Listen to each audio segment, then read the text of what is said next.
Good morning.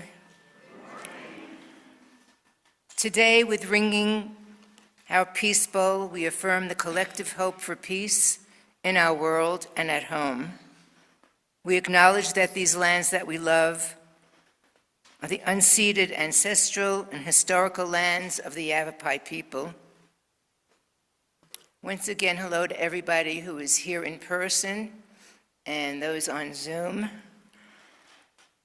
Welcome to Granite Peak Unitarian Universalist in Prescott, Arizona. I am Rhea Batterman, she, her, your worship associate. It's always great to see all of you, but especially today.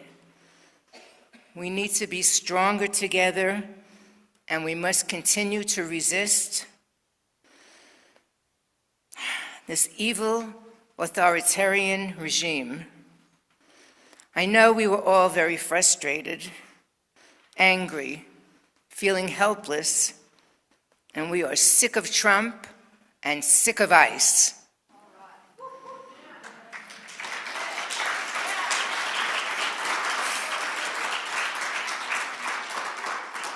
And his bully gang of entire unhinged administration.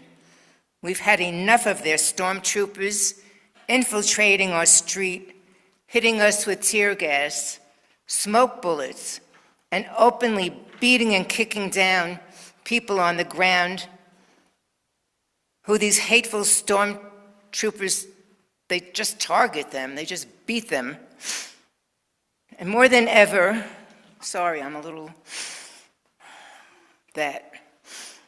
more than ever, it's important to gather our broken, angry hearts and try to keep our love strong as we gather as one, work together to sustain our freedom. I'm tired of all this, and I know you are too. This theme for this morning, the service was meant to be about practicing joy for resistance. With the killing of yet another person by ICE agents in Minneapolis yesterday, this is no longer feels like the right day for that exact kind of service. So we're going to practice flexibility muscles this morning and go without an order of service. And many of the slides, as we were supposed to see, are no longer accurate, so we kind of nixed them.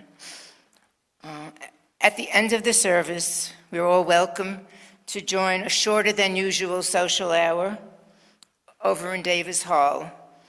We will reconvene in the sanctuary half an hour later for a special community gathering about the crisis in our nation. If you haven't already done so, kindly turn off your cell phones or any other devices you may have. Thank you.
Greetings, everyone.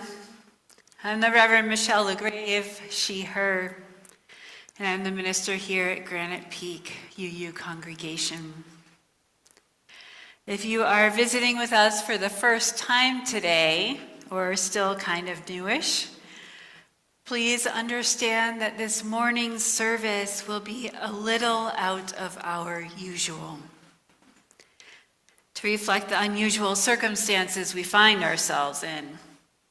Especially me and my fellow worship leaders who found ourselves in the position of tossing out the entire service last night and starting from scratch. My fellow worship leaders, musicians, AV person, greeters, social hour hosts, we all thank you for your patience and understanding this morning. We are glad you are all here. And as you may have gathered already, please understand that this is and is going to be a tough service this morning. Whoever you are, however you are feeling, no matter your identities or pronouns or ways of moving through the world or whom you love, as always, all of you are welcome here. You belong here.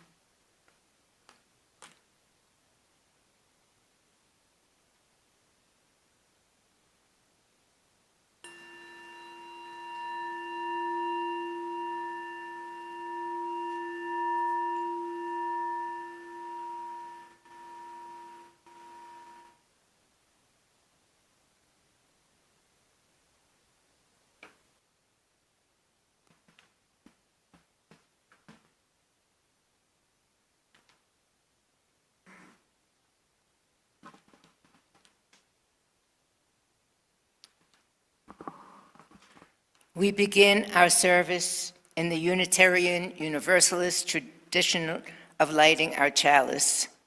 Our chalice lighter this morning is my dear friend, Udell Stuckey.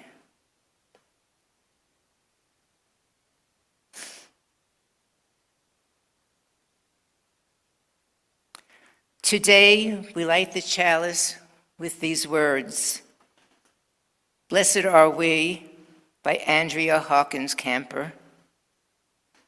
Blessed are we, the chalice lighters of the resistance, of justice, of love, and faith. Blessed are we, the heretics, the outcasts, the walkers who walk our own way. Blessed are we, the hand extenders, the sign makers, the protesters, and the protectors. Thank you.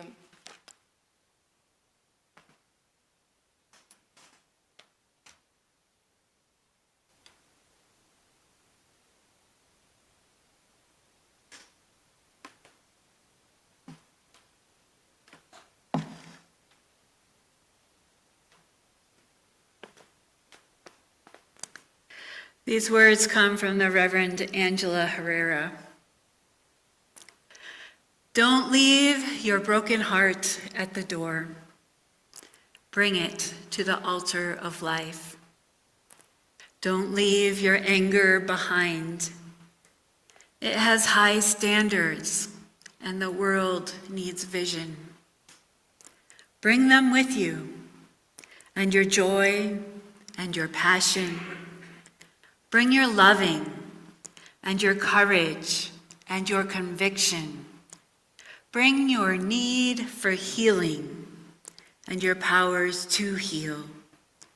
There is work to do, and you have all that you need to do it right here in this room.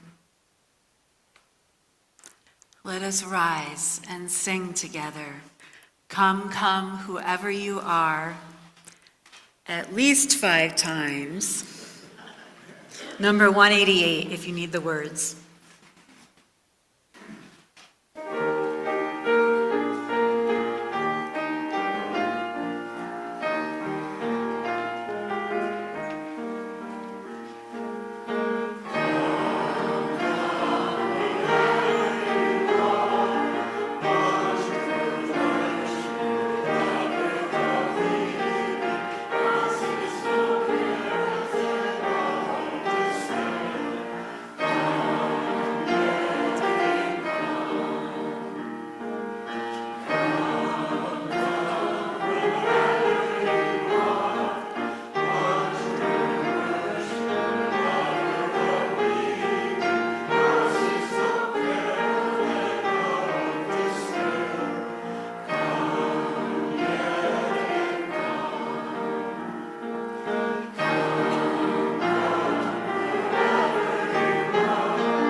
garage sale, helping with empty bowls, assisting with decorations for events, singing in the choir, and finally, serving on the membership committee.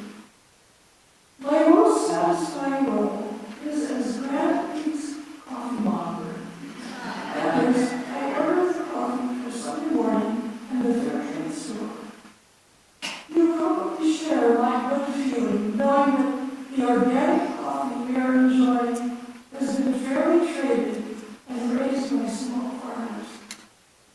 We also sell in small bags in the store, along with olive oil produced by Palestinian and Israeli women working together. I must add that recently Fred Krebs is graciously doing the heavy lifting part of this job.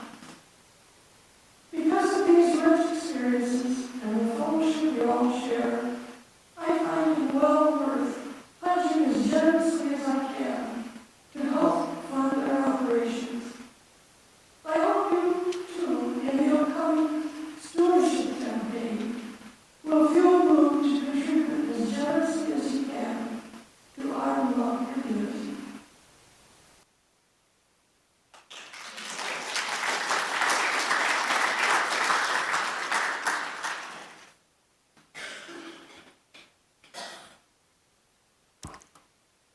Please join me in saying the words to our covenant together.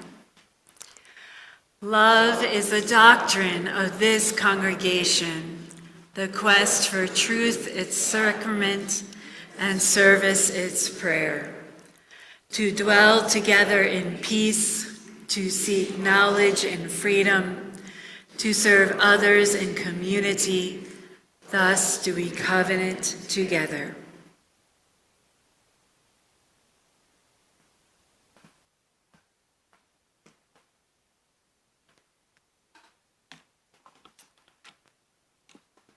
As we prepare this morning to receive the offering, let us embrace the feeling of connection and community that we have when we gather here each week.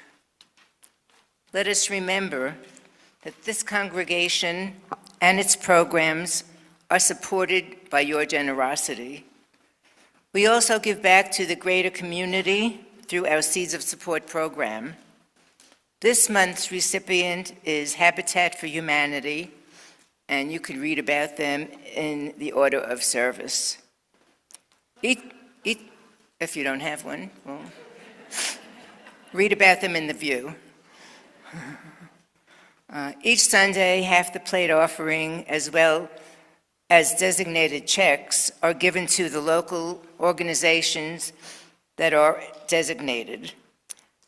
If you like your entire check to go to the Seeds of Support, be sure to mention that on the memo line in your check.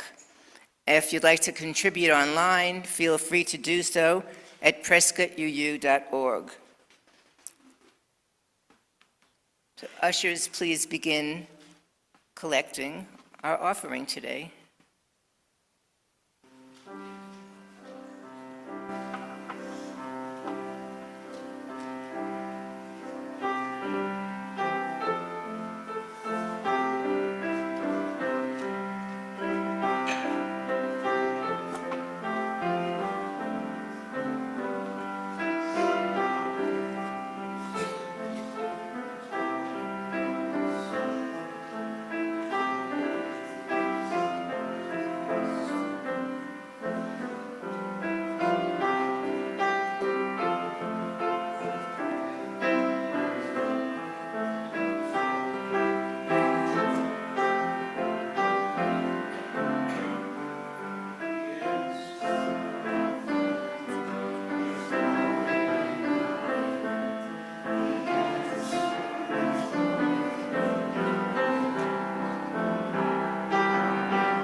We acknowledge your generosity of spirit expressed through this offering. What is given in love is received in gratitude. Amen, and blessed be.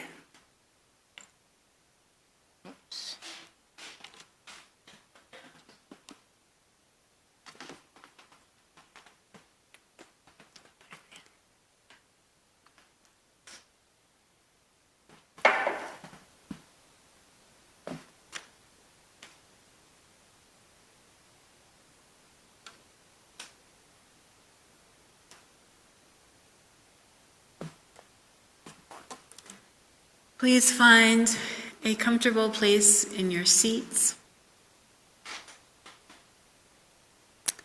Place your feet on the floor if you can and if you will, so that you might feel more grounded, more connected to the earth which sustains and nourishes us all.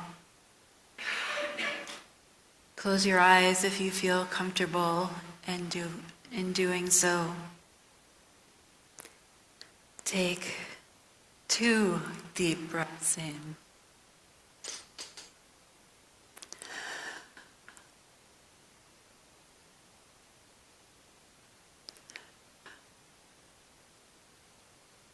And join me in a spirit of prayer.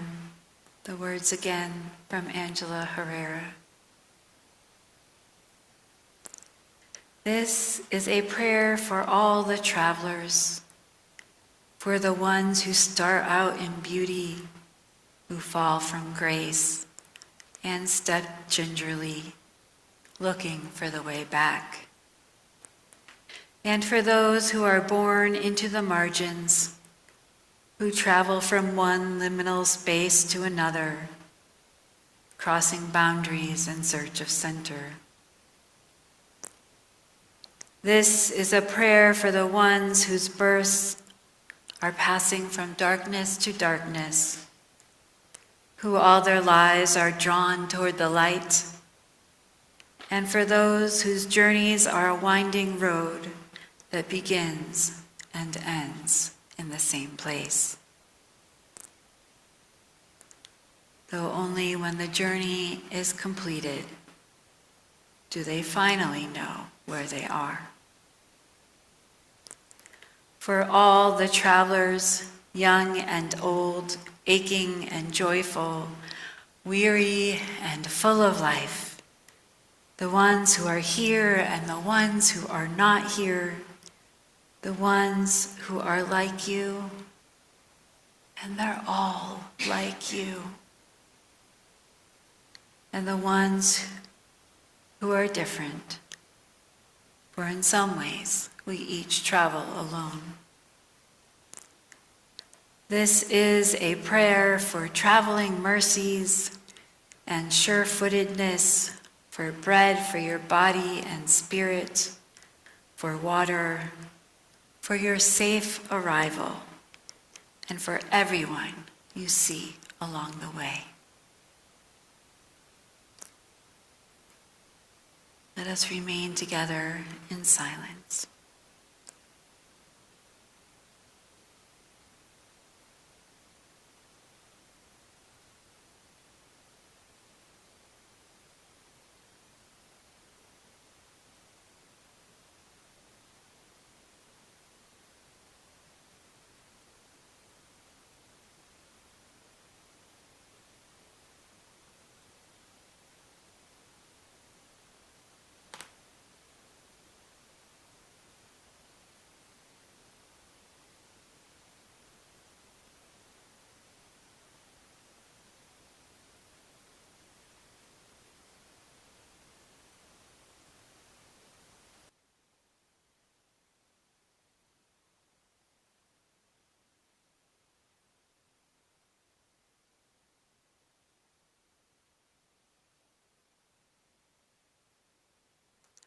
Amen, and blessed be.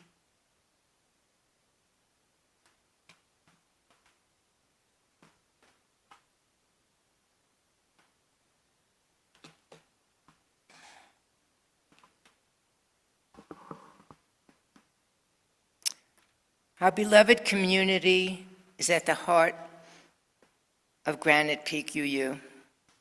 As we experience the time of meditation and music, we take a few moments to silently acknowledge the joys and concerns on our hearts, in our minds, which I'm sure today are huge. If there is an event that moves you to joy or concern, hope or gratitude or grief or remembrance, you are invited to come forward and drop a pebble or two or three from the dish into our communal water. As an affirmation from this dish into the water, showing our connection to one another, I will drop the first few pebbles, one for the loss of lives due to this administration, one in memory of my loved ones, and one of gratitude for still being alive and hopeful for a better world.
Thank you, Lena. That was beautiful.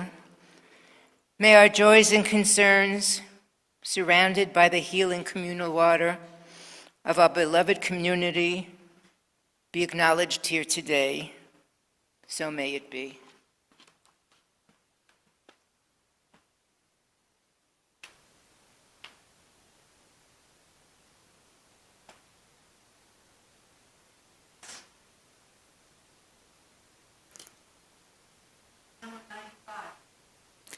Number 95.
Before I begin the sermon, I do want to share something with you. One is that there is a protest today at 2 o'clock. We will be having our special gathering where we'll all be able to share about how we're feeling and thinking about Minneapolis and our nation about half an hour after the service today. So hopefully that'll give us enough time to travel and get downtown before the protest starts at 2 o'clock. You're all welcome to join for that. The other is that there is a social justice residency coming up in February at Prescott College. There is a small charge for in-person attendance. Its purpose is really to develop leaders in social justice. And so it is likely that there will be some funds available for that. If you would like to go in person, if you would like to go virtually, it is no cost.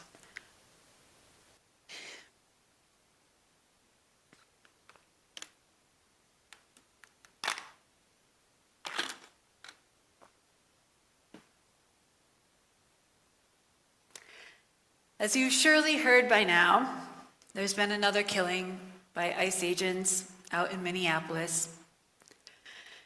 This isn't what I meant to talk about today. I was out yesterday afternoon practicing queer joy, having a photograph taken that I was going to share with you today up on the big screens. I went to a local drag show hosted by our fellow UU congregation, Puff. I went with my spouse, Micah, and with my mom. And I sat in the midst of community, of family, most of whom I hadn't met yet. and found joy in the act of surviving and keeping our culture alive for another day. Afterward, I had a photo taken of myself along with Robin, who is here today. Yay, Robin. And the entire drag show cast. My favorite, I have to say, was Big Bird. Maybe I'm not supposed to have favorites, but there you go. There we all are. Thank you, Martin.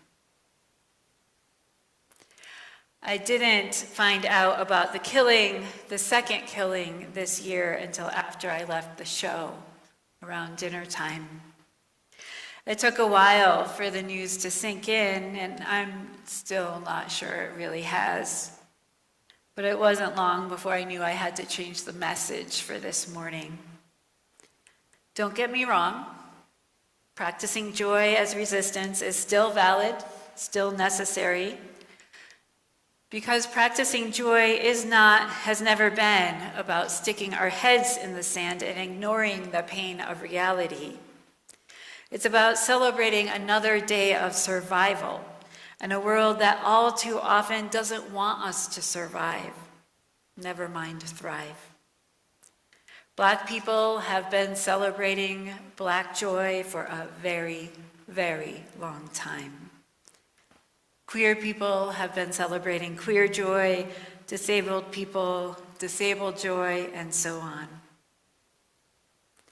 However, if today would have been your first day to learn about or start practicing joy as a means of resistance, it would have been challenging. And it's not the right timing anyway. Maybe we could take the slides down for a moment. Today is a day for anger, grief, sorrow, rage, brokenheartedness, lament. All the feels, as they say. So today, I'm going to talk with you openly, honestly, directly, bluntly, about what's been going on, is going on in our nation, what I'm seeing, hearing, experiencing, what is my truth.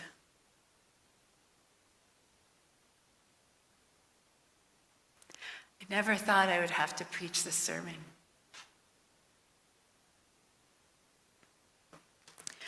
Our nation is in a moral crisis. We, the big, huge collective we, has an opportunity to stop what is going on, to save our country for a limited time. The longer we wait, the harder it will get to stop it, and the bigger the consequences in stopping it. From a young age, I grew up being told that I must study our history, because those who do not know their history are doomed to repeat it. How many of you have heard that one? Well, here we are. The parallels of what we are experiencing now in this country to the 1930s in Germany are excruciatingly obvious. I won't repeat them here now, so I can focus more on the message than on the history lesson, but if you do need to learn or refresh yourself on this history, the website on the U.S. National Holocaust Memorial Museum is a great place to start.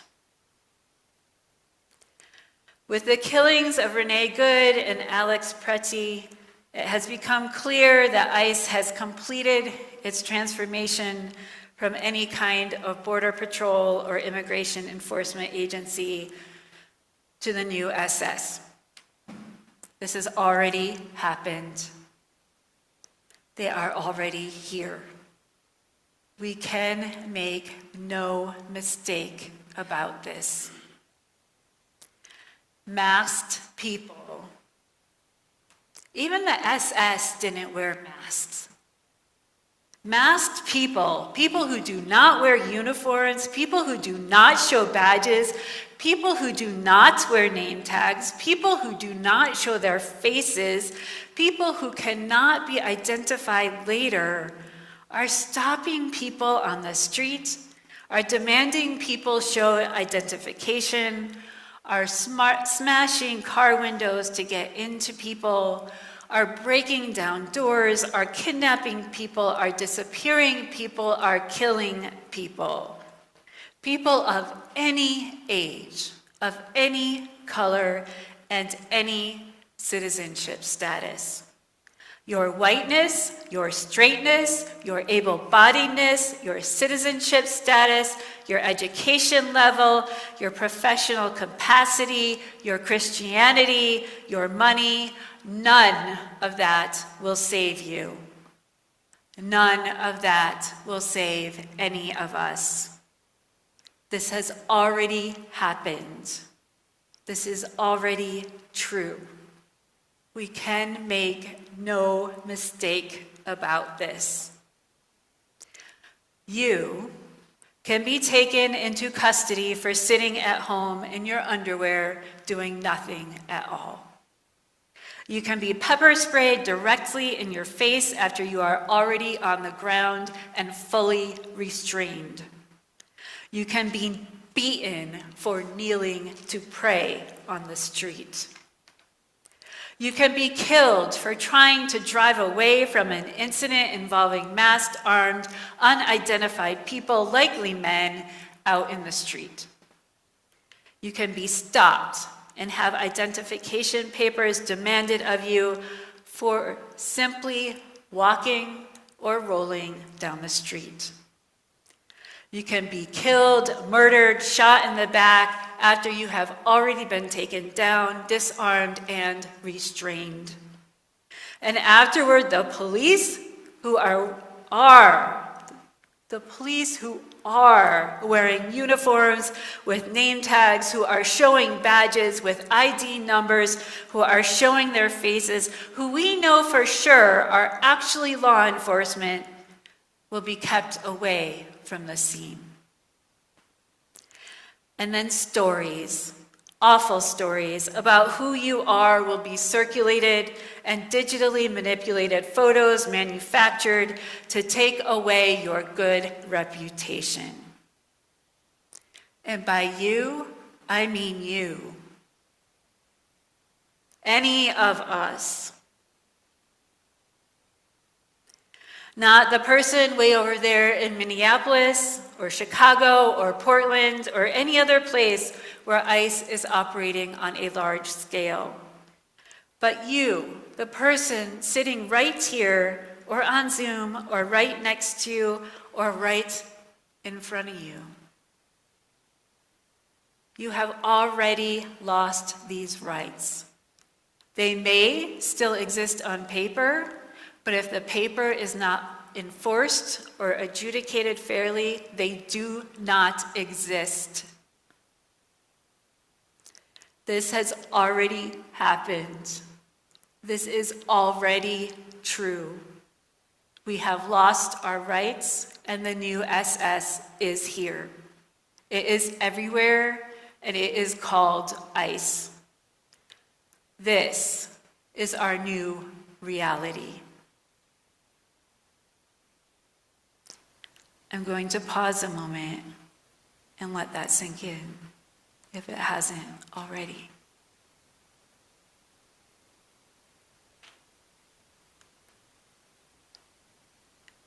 This is our new reality. We can't hide from it. We can't avoid it. We also can't accept it. We can't sink into despair. We need to say no, and we need to stop it before it goes any further. Now is the time, here in this relatively safe space, at least for now, in this sanctuary, and with these people. Now is the time for our anger and our rage, our tears, our grief, our sorrow, our lament. Our democracy, let's see that slide now, is in trouble. Our democracy is in need of help. For those of you who don't know, that is the symbol of a person in distress who is asking for help. Usually this happens in the instance of human trafficking, where someone is trying to signal nearby people that they are in need of help. Or in the case of domestic violence, things like that, where the person can't get away. And here we have an image of the Statue of Liberty signaling for help with our president's arm around her. Our democracy is in trouble. Our democratic principles, our civil rights are being eroded. All of ours. So we will take some time to rage and to grieve and do whatever it is we need to do to take care of ourselves. We will engage in the ancient spiritual practice of lament. We will learn the new techniques for dealing with trauma. And then we will act. We will act in all the various ways that we can act. We will brainstorm new ideas for how to act. We will protest and wear t-shirts and post on social media and wear stickers and buttons and bumper stickers on our cars and our water bottles and our backpacks. We will take care of our neighbors and each other. We will pass out food and water and honk our horns and record videos and wear frog costumes. We will prophesy, not just in here, but also out in the public square. We will not judge each other for the ways in which we find or do not find to resist. That is up to each of us to discern. Each of us according to our place, according to our power, according to our privilege, according to our ability, according to our will to change, to transform, to save our country. And yes, I am expecting those of us with the most power and the most privilege will do the most to resist because they have the least to lose. And yet, we have to remember that we do not know what we do not know about how each other is acting to say no, to resist, to change. I'm laying out the path, sketching the outlines of a vision, taking a leap of faith, acting with hope, saying no, and resisting. Will you join me? Amen, and blessed be.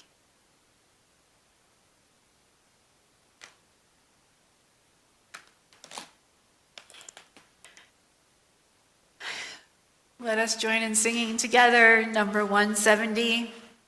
Please rise in body or spirit. We are a gentle, angry people. We are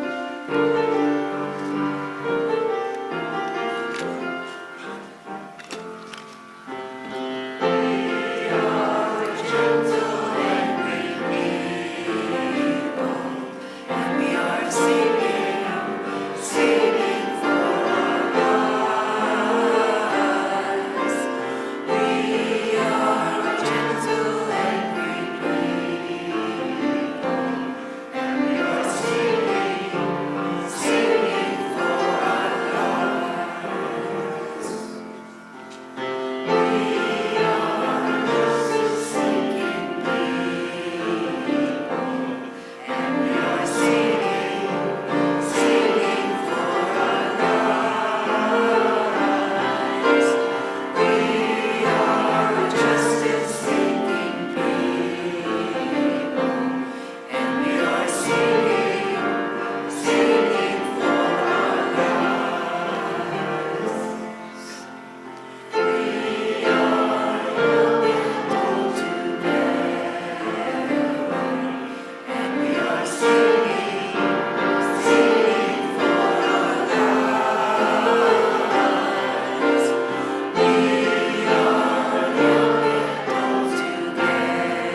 Guess that got us going, huh?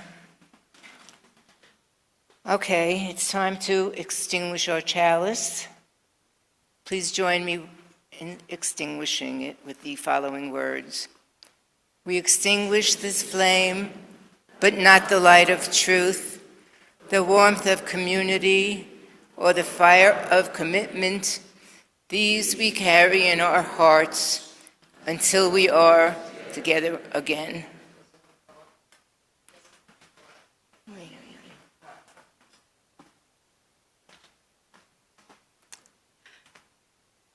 In all of your days and in all of your nights, in all of your comings and all of your goings, as you meet people you know and people you do not know, may you do so in safety, blessing all others as you yourselves are now blessed.